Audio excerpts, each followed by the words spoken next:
Aujourd'hui je retrouve dans une vidéo pour vous parler de mes dernières lectures que j'ai pu faire du coup pour l'année 2020. J'ai eu des bonnes lectures, j'ai eu quelques petites lectures où c'était sympa mais sans plus. Mais du coup je voulais pas forcément faire un update parce que j'aime bien quand les updates s'enchaînent, j'aime bien que ce soit assez concis tout ça et pas vraiment un reading vlog parce que du coup je vais vous prendre que aujourd'hui parce que j'ai pas mal de choses à vous présenter mais je devais vous prendre un peu en reading vlog sauf que je suis tombée malade et du coup ça n'a pas pu être possible. Donc voilà, tant pis, je vous parlais un petit peu de ce que j'ai lu avant la fin d'année et je voulais également vous parler un petit peu de mes lectures en cours, vous parler également d'une chose que j'ai montrée sur Insta mais pas encore ici. Donc voilà, puis d'un petit sujet que je voulais aborder aussi avec vous, que j'aborderai du coup en même temps que je vous parlerai de mes lectures en cours vers la fin de la vidéo. Alors je vais commencer avec un graphique, ça fait très longtemps que je vous ai pas présenté de graphique sur la chaîne parce que j'en lis très peu et là j'ai reçu Arline pour Noël, donc c'est un graphique sur Harley Quinn, c'est de Stepan Sejic, alors je suis désolée pour la prononciation, je n'arrive toujours pas à prononcer le nom de cette personne. C'est un livre du coup où on va suivre Arline avant même qu'elle soit connue sous le nom d'Harley Quinn. Donc vraiment on va la suivre avant même qu'elle travaille à l'asile d'Arkham, avant même qu'elle connaisse le Joker. Et du coup j'avais entendu de très bons avis sur ce comics. Je l'avais déjà feuilleté en librairie et ça me tentait vraiment beaucoup. Je vous insérerai des petites planches mais vraiment les dessins je les trouve magnifiques. Et un énorme point positif pour la couverture, enfin clairement je la trouve canon. J'ai vraiment passé un excellent moment de lecture avec ce comics. Je pense que ça va être un one shot parce que il pourrait y avoir une suite mais le livre se termine bien comme ça. Du coup on va vraiment suivre Arline Quinzel, voilà, qui est donc un personnage que j'adore dans l'univers DC Comics. Donc on va la suivre un petit peu lorsqu'elle est psychiatre. En fait elle va arriver à l'asile d'Arkham pour le côté professionnel à la base. Elle va vouloir mettre en évidence certaines choses par rapport aux détenus aux patients qui sont dans l'asile d'Arkham. Donc elle va rentrer là et elle va commencer à côtoyer Poison Ivy, elle va commencer à côtoyer plein de méchants, si je puis dire, de l'univers d'ici. Et bien sûr elle va côtoyer le Joker. Et vraiment ce livre est basé sur la psychologie de ce personnage, sur comment elle est arrivée à l'asile d'Arkham et comment au fur et à mesure du temps où elle côtoie le Joker, elle va changer, comment est-ce que ça va la bousculer vraiment dans sa tête. Tout le côté psychologique est vraiment bien mis en avant, j'ai adoré le côté là. Et vraiment on voit l'évolution du personnage au fur et à mesure, on voit un petit peu la folie qui s'installe. Et c'est vraiment super bien fait, et franchement c'est vraiment génial, j'ai adoré ça. J'aime beaucoup le personnage d'Harley Quinn, j'ai lu beaucoup de comics déjà sur ce personnage. Et vraiment là ça a été vraiment génial. Je sais pas quoi dire d'autre mais les dessins sont super cool, il y a vraiment pas mal de textes comparé à d'autres comics où on se base beaucoup sur les dessins et où il n'y a pas beaucoup de textes. Là vraiment il y a vraiment des très grosses bulles où on a beaucoup de textes, beaucoup d'avancées de l'histoire et le côté psychologique est juste trop bien mis en avant. J'ai adoré vraiment la façon dont le Joker était amené dans le récit, parce que c'est pas le roman, mais dans le récit, j'ai trouvé ça vraiment cool. C'est un graphique que je vous conseille si vous aimez l'univers d'ici, si vous aimez le Joker ou Harley Quinn, parce que clairement ça amène une autre facette de ce personnage et c'est vraiment très bien fait. Ensuite, je vais vous parler d'un livre que j'avais très envie de lire parce que c'est une auteure que j'ai découvert en 2019 avec son roman Qui a peur de la mort, donc c'est Nnedi Okorafor. Et là, j'ai lu du coup Binti. Alors, vous allez avoir des reflets, je suis désolée, mais ce livre est très joli, mais vraiment, que ce soit pour prendre en photo ou en vidéo, c'est vraiment pas pratique. Donc on est dans un livre de SF Young Adult. Où en fait ce livre qui est paru chez les éditions ActuSF, c'est un livre qui regroupe des nouvelles qui sont parues individuellement en VO. Et là du coup vous avez 3 nouvelles différentes qui sont présentes dans ce même roman. Ce que je trouve plutôt pas mal d'avoir vraiment un roman qui regroupe la saga, parce que clairement Il y a une nouvelle qui fait 100 pages, une qui fait 50 et une qui fait 150 je crois, quelque chose comme ça. Donc bon, ça m'aurait un petit peu embêté d'avoir vraiment que les nouvelles. Là au moins on a la vie globale de la saga. Alors dans cette histoire nous allons suivre Binti qui va être notre héroïne principale. Binti qui va...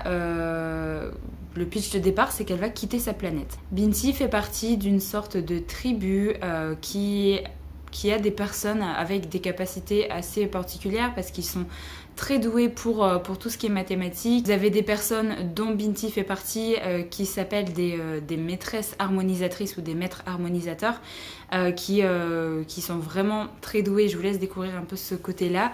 Et du coup, ils sont également capables de créer ce qu'on appelle des astrolabes qui sont une technologie, un appareil pour permettre les communications. Du coup, c'est vraiment des personnes qui sont très douées dans leur domaine, sauf que c'est une tribu qui est très familiale, si je peux dire, et ils restent vraiment ensemble. Personne ne quitte la tribu, personne ne quitte la planète.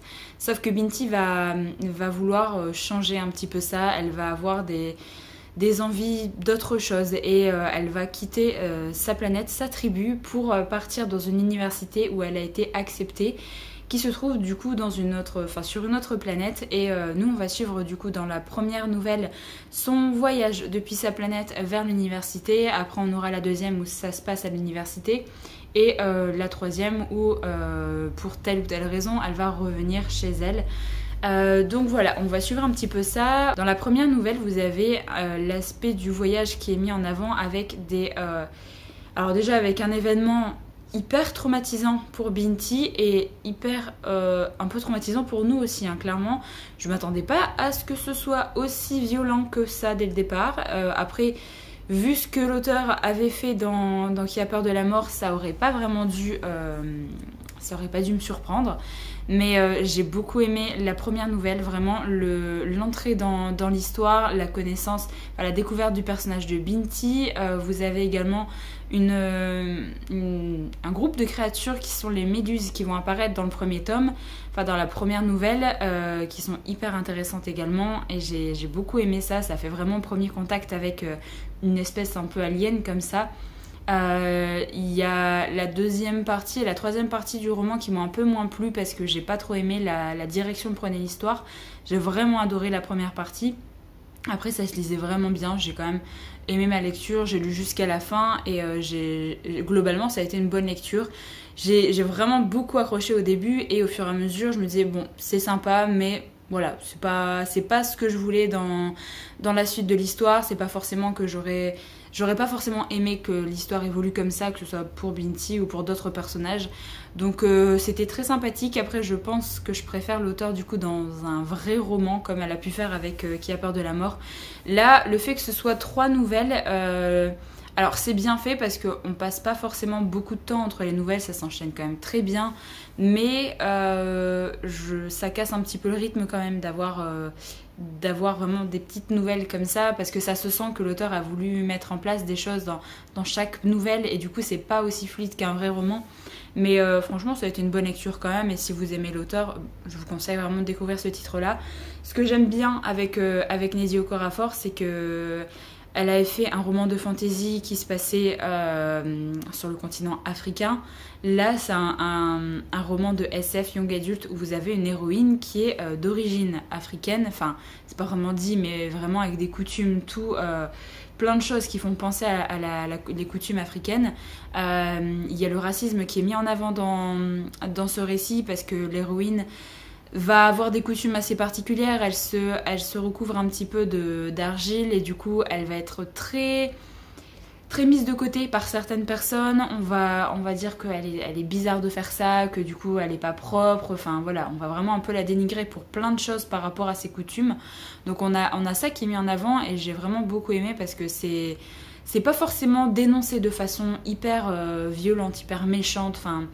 Mais là, c'est vraiment des petites choses. Au fur et à mesure, on se rend compte en fait de comment certains personnages réagissent par rapport à Binti, par rapport à ses coutumes. Et du coup, ça ça met en évidence du racisme qu'on peut voir tous les jours ou qu'on peut voir très souvent sans forcément s'en rendre compte quand c'est pas nous-mêmes qui le subissons. Enfin, je sais pas si j'étais claire, mais du coup, c'est vraiment quelque chose que j'aime bien avec cet auteur. Ça change clairement d'avoir un livre de SF young adult qui amène ce genre d'héroïne et ça fait vraiment du bien.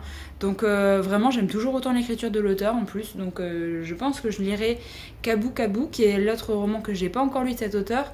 Par contre, j'ai vu que c'était aussi un recueil de nouvelles, si j'ai pas de bêtises, donc voilà, c'est pas forcément ce que je préfère de cet auteur, mais bon, je me dis que ça peut être très sympa à découvrir aussi.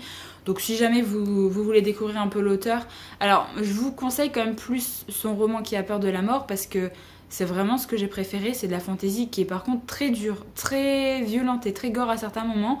Il faut s'accrocher, il y a vraiment des thématiques qui sont pas évidentes à prendre en compte, à lire tout ça. Si vous voulez quelque chose d'un peu plus soft, forcément celui-là c'est plus young adulte, donc ça passe un peu plus, ça passe mieux en fait. C'est de la SF par contre, donc si jamais vous aimez pas trop ça, voilà, faut savoir un petit peu à quoi s'attendre. C'était une bonne lecture et je suis contente d'avoir découvert ce tome aussi. Je pense que de toute façon je continuerai à suivre un petit peu ce que peut faire cet auteur. Je vais ensuite vous parler d'un thriller que j'ai lu également en fin d'année, c'est Dans son silence de Alex Michaelide. Alors qui est un thriller psychologique que j'avais vu énormément passer lorsqu'il était sorti en grand format déjà et également la sortie poche. J'avais vraiment très envie de découvrir ce titre parce que les thrillers psychologiques, j'adore ça. C'est vraiment un genre de thriller qui m'attire de plus en plus et j'ai vraiment envie de découvrir beaucoup de titres qui sont vraiment des thrillers psychologiques, que ce soit qui jouent un petit peu avec la folie des gens qui se passent un petit peu en hôpital psychiatrique ou vraiment des choses comme ça. C'est quelque chose qui m'attire beaucoup et du coup on m'avait beaucoup conseillé celui-là et je l'ai vu beaucoup passer aussi. Du coup pour ce qui est de l'histoire, on va suivre, alors je sais plus le nom parce que ça fait un petit moment que j'ai pas... Alicia, voilà. Ça fait un petit moment que je l'ai lu. Donc on va suivre Alicia qui va être un peu le personnage central de cette histoire, qui est en couple avec Gabriel. Ils sont vraiment heureux en ménage. Gabriel est photographe et Alicia est peintre. Ils ont une belle maison, ils sont plutôt heureux en ménage, tout ça. Sauf qu'à un moment donné, il va y avoir la voisine de ce couple qui va appeler les policiers parce qu'elle va entendre un coup de feu. Et du coup, les policiers, lorsqu'ils vont arriver dans la maison du couple, ils vont se rendre compte que le mari a été attaché à une chaise et a été tué de plusieurs balles dans la tête. Et la femme est à côté, hagard, elle est en train de se vider de son sang, elle est en train de mourir à petit feu. Et il y a le pistolet à côté d'elle. Donc voilà, on va commencer vraiment le premier chapitre, je crois. On nous balance ça comme ça, on ne sait pas ce qui s'est passé, on ne connaît pas vraiment les personnages. Et au fur et à mesure de ce roman, on va suivre des passages où on va suivre Alicia, donc dans le passé, vraiment avec... on va comprendre un petit peu son couple, on va un petit peu comprendre qui elle est, pourquoi peut-être cette situation a fini par arriver. Elle va bien sûr être accusée du meurtre de son mari, elle va être mise dans un hôpital psychiatrique puisqu'elle va être diagnostiquée comme mentalement instable ou quelque chose comme ça, parce qu'elle ne parle plus depuis ce jour. Elle n'a pas dit un mot, que ce soit aux policiers, que ce soit même pendant sa défense au tribunal. Et tous les psychiatres ou tous les psychothérapeutes ont essayé de la faire parler et personne n'a arrivé à lui soutirer un seul mot. Donc voilà, on ne sait pas vraiment qui elle est, on ne sait pas pourquoi cet événement a fini par arriver. Et du coup on va voir des passages où on va suivre le passé d'Alicia, on va finir par un petit peu comprendre qui elle est. On a également d'autres passages où on va suivre un psychothérapeute qui s'appelle Théo et qui va se faire embaucher dans l'établissement où est Alicia. Et on va suivre du coup pas mal de passages où lui, il y a quelque chose qui l'attire un petit peu vers Alicia. Il pense vraiment qu'il peut aider cette personne, il pense vraiment qu'il peut la faire parler et comprendre enfin ce qui s'est passé. Et du coup on va avoir une alternance de points de vue tout au long du roman. Je vous en dis pas plus parce que le roman est assez court et il faut juste savoir un petit peu ces bases là avant de commencer cette lecture. Mais ça a été une très bonne lecture, franchement j'ai vraiment bien apprécié ma lecture. L'écriture se lit bien, les personnages sont vraiment cool, que ce soit Théo, Alicia, on a des personnages secondaires également qui arrivent et qui sont vraiment sympas à découvrir. J'ai bien aimé la fin également, j'ai pas été aussi surprise que certains. J'ai vraiment vu que certaines personnes disaient ouais la fin elle est hyper cool, elle est géniale, ça retourne le cerveau et tout. Bah moi ça n'a pas été le cas en fait, je trouve qu'on a eu des petites informations vers le milieu du roman et en fait j'ai commencé à faire des théories dans ma tête et en fait c'était l'une d'elles quoi. Donc j'ai pas été autant surprise que d'autres personnes et je pense que c'est pour ça aussi que j'ai pas vraiment le ressenti en mode ouais c'est une lecture extraordinaire. Donc voilà, j'ai passé un bon moment, c'était un bon thriller. Je regrette un petit peu que tout au long de ma lecture j'ai pas ressenti vraiment le fait d'être hyper à fond dans ma lecture. En fait, avec les thrillers psychologiques, ce que j'aime bien, c'est que je commence la lecture et il y a vraiment quelque chose qui me tient en haleine et qui fait que quand je repose mon livre, j'ai vraiment envie d'y retourner très très rapidement. J'arrive pas forcément à faire d'autres choses, j'y pense très souvent, je me fais plein de théories dans ma tête et tout, et là ça n'a pas été le cas. J'ai pas eu cette sensation de il faut absolument que je retourne dans mon roman, j'ai pas eu vraiment l'engouement comme ça tout au long de ma lecture. Je pense que c'est ça aussi qui a fait que ça a été une bonne lecture mais pas extraordinaire quoi. Donc voilà, je suis quand même contente d'avoir découvert ce titre là parce que c'est un thriller psychologique et que j'ai envie de découvrir plein de titres de ce genre. Donc si vous en avez à me conseiller d'ailleurs, je suis preneuse parce que vraiment j'aime toujours autant découvrir ça. Et comme je vous l'avais dit dans ma vidéo un petit peu bilan, j'espère essayer de lire un thriller par mois, j'aimerais bien. Parce qu'il y a beaucoup de choses qui me font envie, j'ai envie de lire plein de choses. Mais un petit thriller de temps en temps comme ça peut être très cool. Alors ensuite je vais vous parler de 2 suites, donc ça va être un peu compliqué pour moi de vous donner un petit peu mon avis, de vous faire des résumés sans forcément vous spoiler.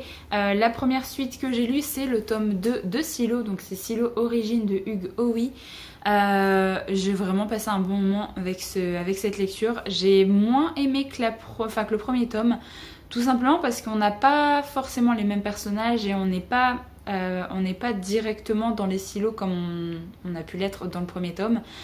Si vous voulez, dans le premier tome, on va suivre des personnages qui vivent dans des silos, qui sont des grands tubes qui sont sous la terre et il y a une centaine d'étages dans les silos, donc vous avez tout ce qu'il faut pour que les êtres humains réussissent à survivre, que ce soit alimentaire, que ce soit les énergies, enfin voilà, vraiment tout est disponible. Et on ne sait pas pourquoi ils sont là, on ne sait pas vraiment ce qu'il y a à l'extérieur, on ne sait pas si c'est viable à l'extérieur, ce qui s'est passé avant, on se pose beaucoup de questions dans le premier tome. Et en fait, dans le premier tome, il y a vraiment une ambiance un peu anxiogène qui est dans le roman, avec des personnages vraiment très cool, des personnages qui sont très charismatiques.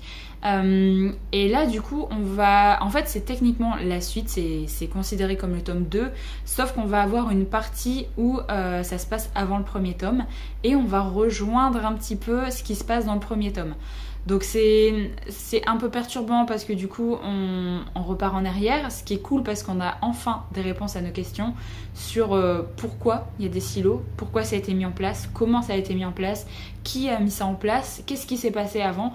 Donc vraiment on va avoir beaucoup de réponses à nos questions, donc ça j'ai trouvé ça génial. Mais du coup ça manquait un peu de rythme, j'ai moins eu le côté anxiogène et le côté où vraiment... t'as envie de savoir ce qui va se passer. Donc voilà, ça a été une bonne lecture. J'ai bien aimé les personnages et tout qui étaient amenés dans ce tome 2. Il y a des personnages qu'on va retrouver du coup par rapport au premier tome et ça j'ai trouvé ça cool. Je vais lire le 3e tome, ça c'est sûr, parce que j'aime toujours autant la plume de l'auteur, ça se lit vraiment tout seul. C'est des petites briquettes à chaque fois, hein. C'est les livres... Enfin le premier et 2e tome de Silo, mais ça se lit vraiment tout seul, vraiment vous êtes directement dans l'histoire. Je sais qu'il y a des personnes qui ont vraiment eu du mal avec ce tome 2 parce que justement on est vraiment...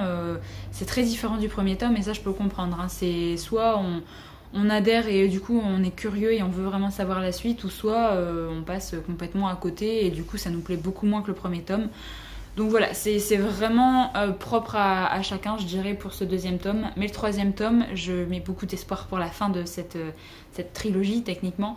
Donc voilà, j'ai vraiment hâte. J'aime toujours autant l'écriture de l'auteur, donc je pense clairement que je vais finir par découvrir un peu tout ce qu'il a pu faire. C'est vraiment de la SF qui est très abordable. Si jamais vous n'avez pas l'habitude de lire la science-fiction, je vous conseille vraiment de lire ça. Enfin, c'est de la SF... oui et non en fait, c'est pas non plus, c'est pas de la SF poussée, vous avez de la technologie, tout ça, c'est vraiment le mode, c'est du post-apo en fait, c'est un peu ça, c'est pas... C'est pour ça que c'est quand même très agréable à lire et que c'est très facile pour des personnes qui n'ont pas l'habitude de lire la science-fiction parce que c'est un genre qui est vraiment bien pour débuter la SF.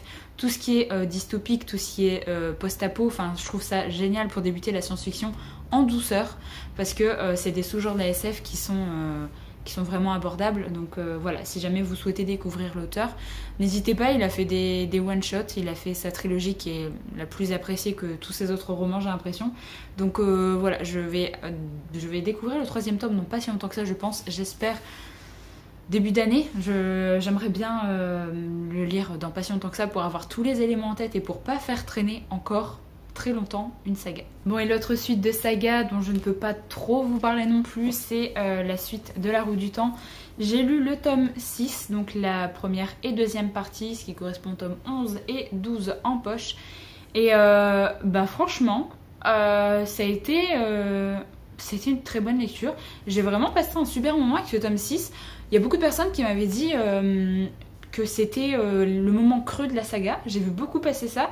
Et en fait, j'ai passé un super moment avec ce tome 6, vraiment. J'ai trouvé que comparé au tome précédent, la première partie, il se passait des choses. Il y avait vraiment des choses qui avançaient. On suivait des choses pour pas mal de personnages différents, ça avançait quand même bien. Parce que ce que je peux reprocher à certains tomes, surtout le 4 et 5 je dirais, c'est que la première partie c'était très long. Vraiment, il se passait pas beaucoup de choses et tout arrivait dans le tome 2, enfin dans la deuxième partie. Alors, bon là, pareil, il y a des choses très sombres et des nouvelles choses et des choses très cool qui arrivent dans cette deuxième partie. Mais quand même, dans la première partie, je tiens à souligner que je me suis pas ennuyée. Donc vraiment, je suis plutôt contente parce que, bon, je suis contente de pas avoir eu trop d'ennuis, de pas avoir eu trop... Il y a des longueurs, mais pas trop non plus, parce que c'est des briquettes, hein, comme d'habitude.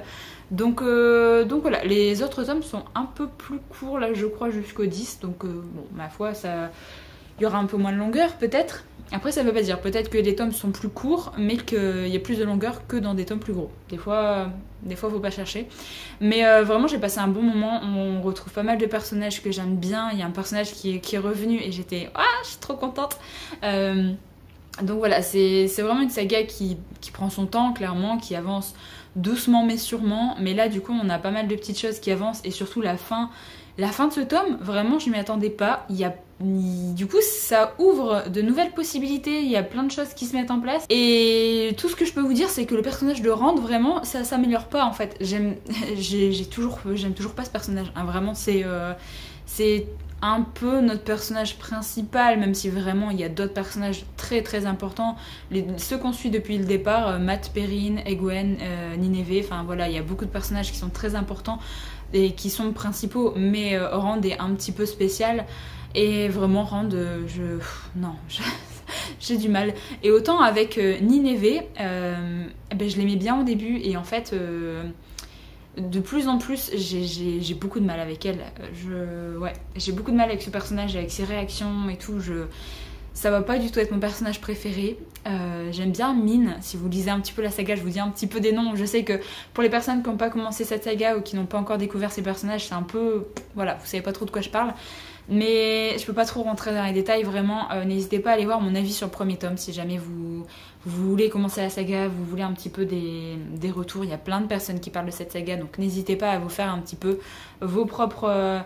regarder un peu des avis des gens, mais je pense que le mieux à faire c'est de se lancer, de voir si le style de l'auteur vous plaît, si les longueurs ne vous dérangent pas trop, parce que c'est une épopée en fait, clairement. Ça prend son temps, c'est assez long, c'est quand même 14 tomes, c'est pas rien, mais moi je suis très contente quand même d'avoir commencé cette saga. J'avais pas mal de petits doutes avec certains tomes où je me disais vraiment c'est très long et tout. Bon là il y a toujours des choses qui me dérangent. Il y a quand même des remarques toujours un peu sexistes qu'on peut voir arriver de temps en temps et du coup ça me fait grincer les dents. Il y a un côté...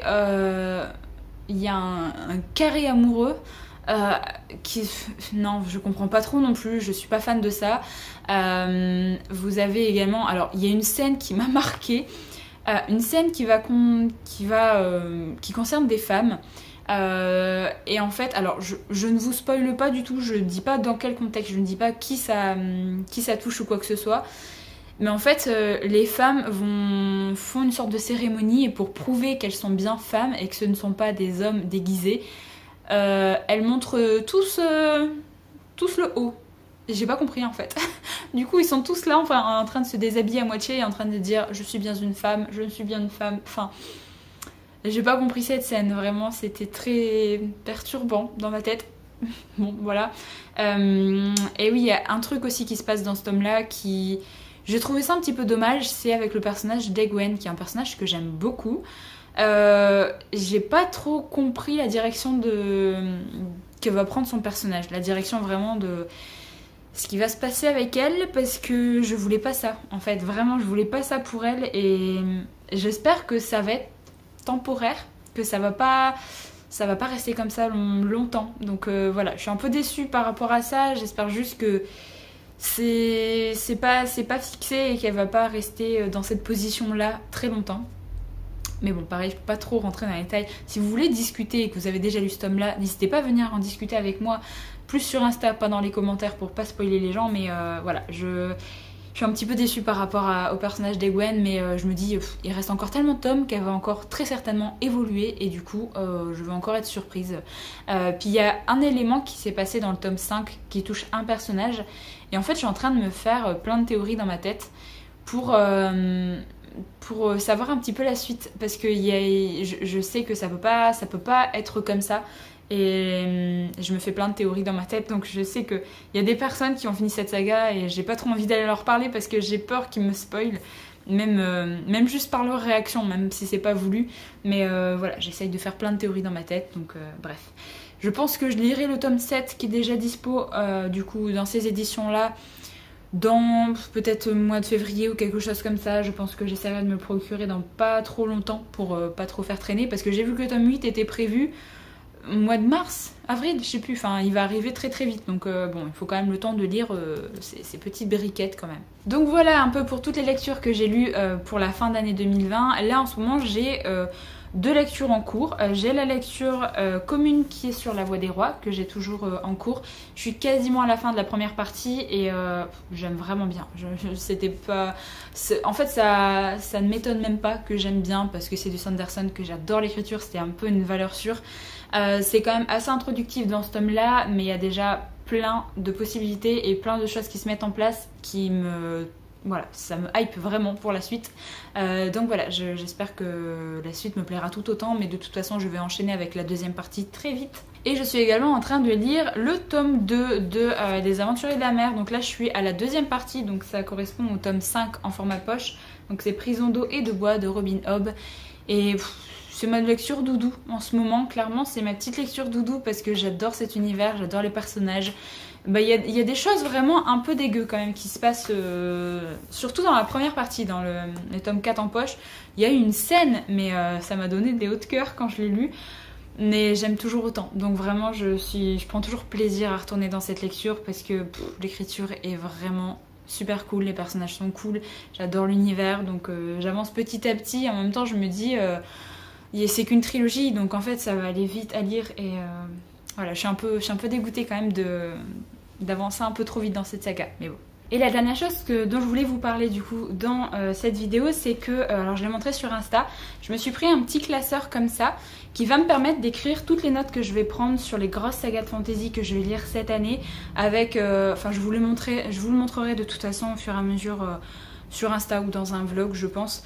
Je vais noter beaucoup de choses sur les personnages principaux, le vocabulaire qui est amené, qui est propre à l'univers de fantasy, et un petit peu les peuples ou les choses comme ça, parce que clairement j'ai une mémoire de poisson rouge et que je vais oublier encore beaucoup de choses par rapport à plein de sagas que je vais lire cette année. Et une autre chose dont je voulais vous parler, c'est que j'ai beaucoup réfléchi et en fait je pense clairement refaire des relectures cette année.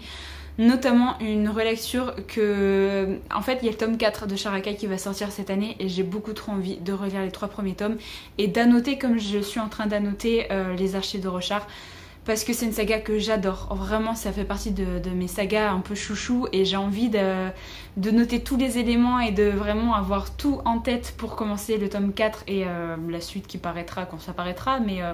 j'ai trop envie de commencer à annoter tous les 3 tomes en fait que j'ai déjà lus. Donc voilà, si vous voyez des relectures sur ma chaîne, bah voilà.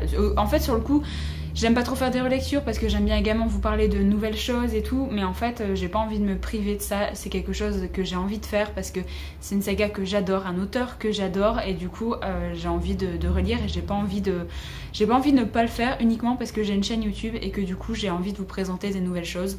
Je me dis que c'est tout, je vous reparlerai encore de Sharakai, mais c'est pas très grave, c'est une saga qui vaut le coup et qui est pas assez connue, donc au pire ça refera un petit peu parler de cette saga, mais voilà. Donc voilà, j'en ai terminé avec cette vidéo, j'espère que du coup la vidéo vous a plu. N'hésitez pas à me donner votre avis si jamais vous avez lu un des livres que j'ai présentés. Sur ce, je vous retrouve très bientôt dans une prochaine vidéo, donc en attendant, prenez soin de vous.